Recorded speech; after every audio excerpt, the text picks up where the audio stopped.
yeah, he is oddly enough more likely to score 10 points with 7 outings this season than he is to score 30 with only 5 outings. He's statistically the second least efficient jump shooter in the league based on points per possession. He's going to be making an average of $29 million for the next 4 seasons. A couple nights ago, he got a fan kicked out for just telling him the truth, saying he was like minus 37. After last season's performance, do you think Julius Randle is a bit overrated at this point? Let me put you on game.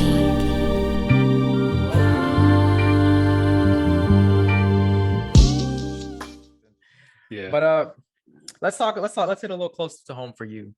Let's talk about Julius Randle, man. The Knicks have been one of the more disappointing teams in the league. They sit at 23 and 27, and adjusting for last night's game, they are still, they're 12th in the East.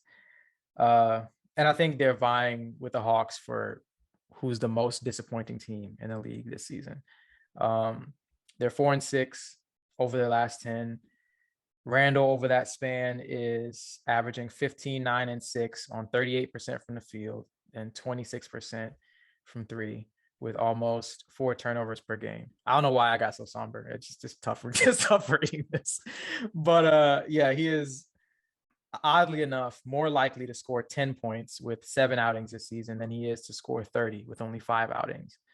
So he's having a really, really rough year.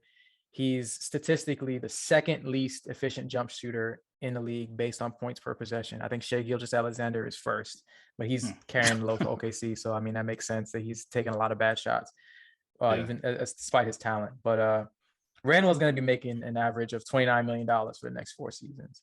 So fans have also been pointing to how objectively bad his on-off numbers are for the Knicks. Like, he just really hasn't been good. He's been getting heckled by the fans. He had a thumbs down incident a couple nights ago. He got a fan kicked out for just telling him the truth, basically saying he was like minus 37. And he's just, I don't know. I gotta ask, after last season's performance, this is my topic, but I more so want to hear what you think about it. After last season's, epic regular season run and the disappointment in the playoffs and his disappointment this season, like, based on his contract and based on what his perception was around the league last year, do you think Julius Randle is a bit overrated at this point? Like, was last year's regular season aberration, or is he just strictly a product of the roster around him this year, or both? I think last year Randle knew what time it was. I think it was a situation where a player just went into a contract year knowing that he needed to really show up and show out.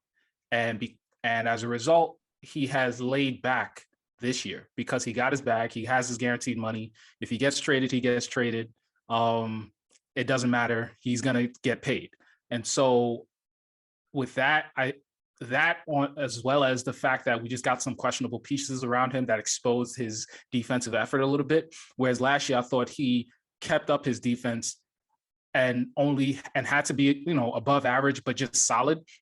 This year, his defensive effort has been bad. This year, his off the ball movement has been bad. His spacing has been bad when he's not the focal point on offense.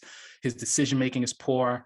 I understand where he's coming from with a lot of his play, but it just looks like he's not fully locked in. I know they say he's a hard worker, but it doesn't translate to the court for some reason. He's taking bad shots. He is dribbling into double teams. His passes just seem off, and his whole offensive rhythm just seems just bad, man. Settling for pull-up threes. He does well on catch and shoot situations, but he doesn't take advantage of those opportunities. And I think some of that is maybe just him pressing too much, not having a good point guard around him, and also him not taking advantage of his strengths, which is being a physical player in the paint. If he bullies you in the paint, it's going to force you to back up, and that's going to give him a nice open shot on the corners and in different spots. And I just think overall he's overrated, and he has really disappointed me this season. to be honest, and has me thinking that the contract was a mistake. We might have to like throw in some kind of first round or compensation to get rid of him. And I think that the Knicks should just embrace the youth movement and just move on from him.